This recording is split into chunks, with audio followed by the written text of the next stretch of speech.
Hello Zero Books readers, it's me again, Douglas Lane.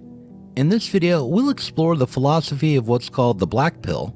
We'll look at what online incels mean when they use the term. But we'll also go far beyond that. Rather than just considering the possibility that some men are too ugly to ever get laid, we're going to question and undermine questioning itself. Taking excerpts from Eugene Thacker's book, Starry Speculative Corpse, we'll find out if it's true that philosophy and the worship of reason always leads to myopic solipsism. We'll consider the possibility that our entire human culture is just how we egotistically project our own imaginings, our own desires, our own needs onto an indifferent universe that, properly understood, has no purpose in itself, just as we ourselves have no purpose.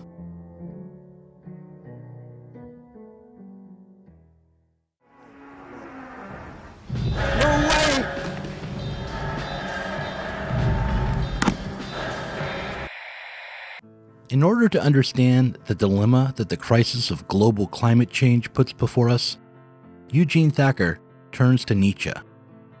In his book, Starry Speculative Corpse, he writes, "On the one hand, we who are still on the Earth's surface cannot escape an awareness of the impact of climate change, beset as we are by disasters that increasingly refuse the distinction between the natural and the human-made. On the other hand, the process of recuperating the planet for us, as human beings, continues unabated." Thacker's book works from the premise that we can read through the history of philosophy not in order to discover some great truths about the world, but rather in the same manner that we would read a work by H.P. Lovecraft or Stephen King. He proposes that we should read any philosophy book as a first-person account of the philosopher's own reckoning with the monstrous and horrible fact of his or her finitude and of the finitude of human thought generally. What Thacker suggests is that we cast aside the blue pill reading of philosophy, wherein we hold on to the hope that reason could lead us to a better understanding, abandon the idea that an examined life might be found to be worth living, and should instead give up on thought. We shouldn't do this in order to find ourselves re-embracing the norms and traditions of our culture. Thacker is not offering us a red pill, which will give us some strategy for meeting our needs in this heartless world, but rather, he is offering us what the internet might call a black pill. Listen, you kids, you're living in La La Land, all right? I mean, I don't know what I can tell you guys. Is that you're probably just totally for life, and you're probably from the day you were born. Okay, I'm not trying to say that you can't better yourself for yourself, but you're sitting here, you might be 20, 21, 22, and you're thinking, okay, well, it just hasn't really happened for me yet, but I'm just gonna keep going. But these women, from 14 years old.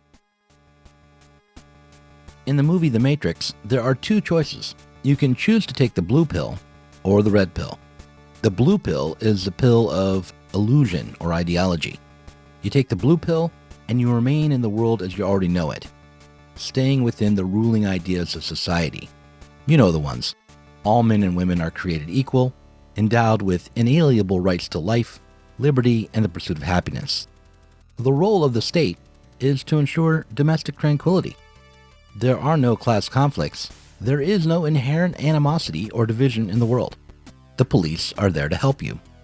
You can get married, buy a house and a car, tastefully decorate your home, and live happily ever after, like Ward and June Cleaver did. If you take the red pill, you'll see through this ideology, see through the illusion.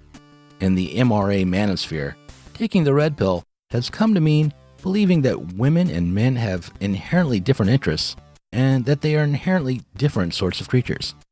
Taking the red pill is a step along the path of becoming a pickup artist, towards believing in the need for enforced monogamy, or it is a part of the bigger battle against those institutions that are most responsible for the plight of men, namely divorce courts and gender studies departments. The black pill? That's what you take when you realize that all is lost. One alt-right type, a guy named Colin Little, describes the black pill this way. The blue pillar rejects his future inferiority by retreating backwards into illusion. The red pillar rejects his present lack of superiority by marching forward through positive consciousness and action to redress the situation. The black pillar, however, chooses neither the palliatives of illusion nor the challenges of positive action. He stares into the abyss, passively because his actions will never be capable of changing it, and, as Nietzsche so pertinently observed, the abyss stares back. If you're an incel, the black pill is what you take when you realize that enforced monogamy and/or seduction strategies will never solve your problem. It's the pill you take when you accept the most horrible truth of all. Namely, when it comes to mate selection, what women care most about are looks. Those of you who haven't wasted time wading through incel forums on Reddit might be confused at this point. How is the idea that women first and foremost care about looks when it comes to picking out a boyfriend the equivalent to staring into the abyss? After all, if we were to flip this idea on its head and suggest that men only care about looks, wouldn't this oh-so-dark observation be transformed into a commonplace idea? Isn't this the received wisdom that women have been living with for as far back as anyone can remember? There are a number of reasons why a certain sort of young man might receive news of the shallowness of women's motivations as a crushing blow. First, women have traditionally been considered to be the more compassionate sex. After the trials and tribulations of a day spent conquering villains or defending the village, a young man in the past might have expected to be received into the loving arms of a fair and fair-minded maiden. But more importantly, this is devastating because when women are thought of as controlled by biological drives, there's no longer any way to confirm the incel's human subjectivity. We're starting from the assumption that men are attracted to women based on their looks, or more to the point, for purely biological reasons. What the incels believe is that they themselves are like dogs. They're driven to pursue women despite their own better instincts. They might want to go their own way as conscious individuals, but they can't escape what they really are. If it turns out that women are just like them, purely biologically driven, then nobody can act freely, and there is nothing cultural or human left in the world. If women are simply animals, if women are as caught up in their biologically determined drives as men are, then all hope is lost.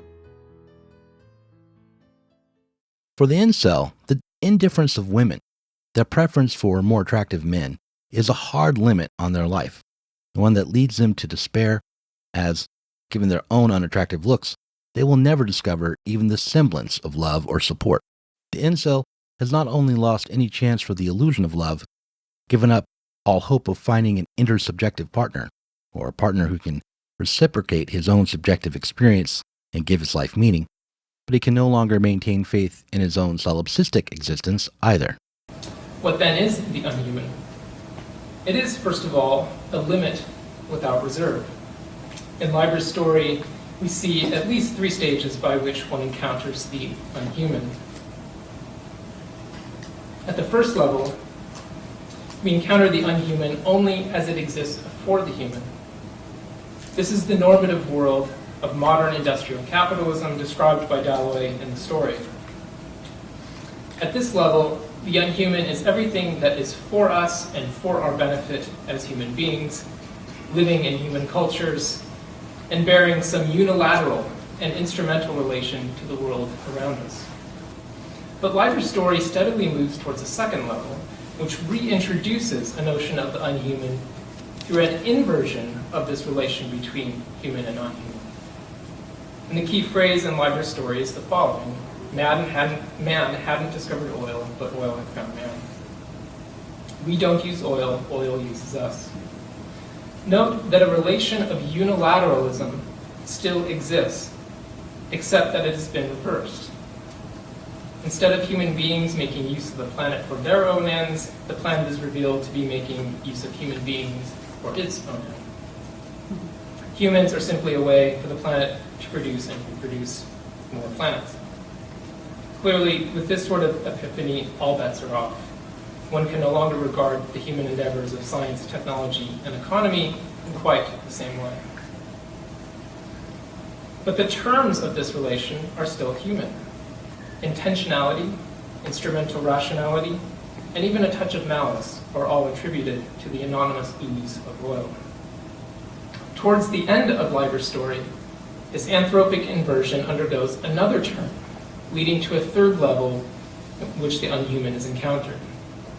And near the end of the story, Dalloway feels this sort of strange anonymous pull towards these pools of oil, and there's a suggestion that he's almost bizarrely escorted into this kind of ship, this boat, in the middle of the night into this sea of oil, and there's this great description of the loss of a horizon line. It's in the middle of the night with a sea of black oil, and there's no horizon actually, as he sort of dissolves and is drowned into a pool of blackness.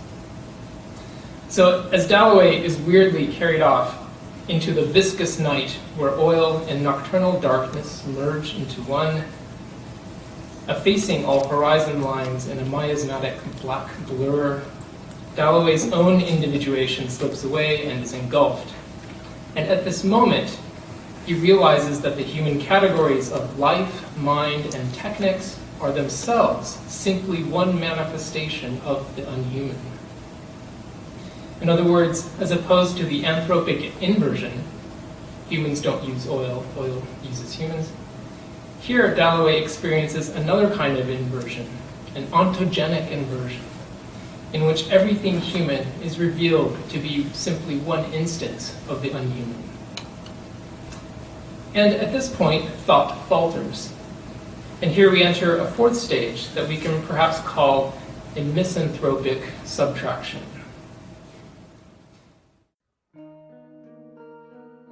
In the previous clip, Thacker spelled out the different ways that a character named Galloway related to what was a sentient but unhuman oil slick in Fritz Leiber's short story, The Black Gondolier. And with a little lateral thinking, we can see how his description of each of these three relationships with the unhuman maps onto the three sorts of pills that are described in various subreddits. The blue pill would equal the relationship with the unhuman as it exists for the human, the normative world as it already exists in liberal capitalist modernity. The unhuman is integrated into the human. The red pill would equal the discovery that the unhuman is making use of the human. One would attribute human characteristics to the unhuman, just as a red-pilled MRA attributes masculine traits of intentionality and culture to feminist women. Both sides are consciously or semi-consciously engaged in combat based on their own interests. Finally, the distinction between the human and the unhuman disappears altogether, and the human disappears just as all human characteristics disappear from the unhuman. What leads the incel to take the black pill is not merely his failure with women, but more his submission to his own unhumanity. For him, society is submerged in darkness, and all concepts, ideas, and meanings are dissolved.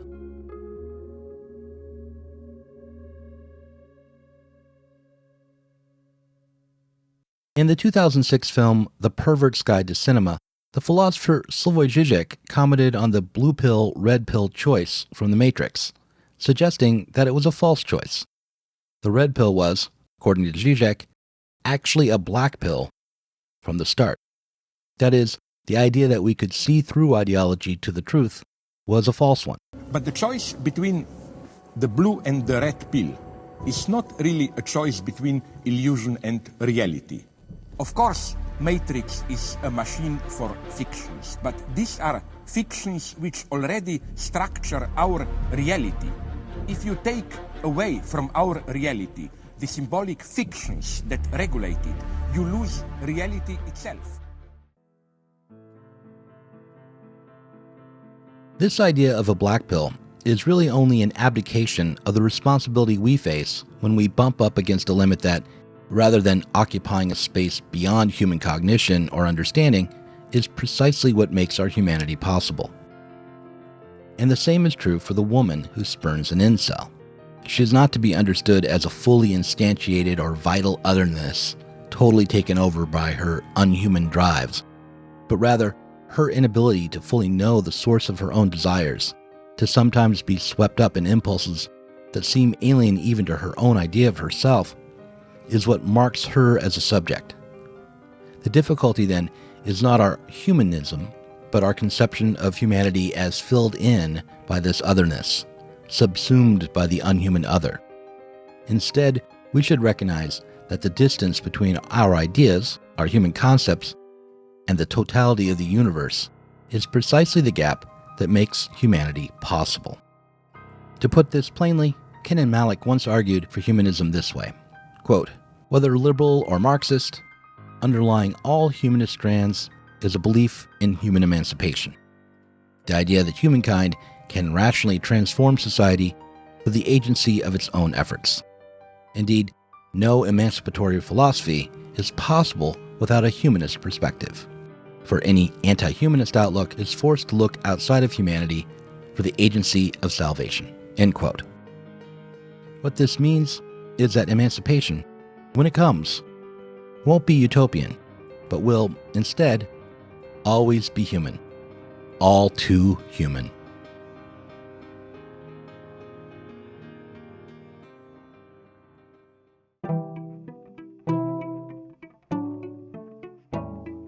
Thanks for watching this Zero Books video. If you enjoyed it, subscribe to this channel and click on the notifications bell so that you'll be alerted whenever we release a new video.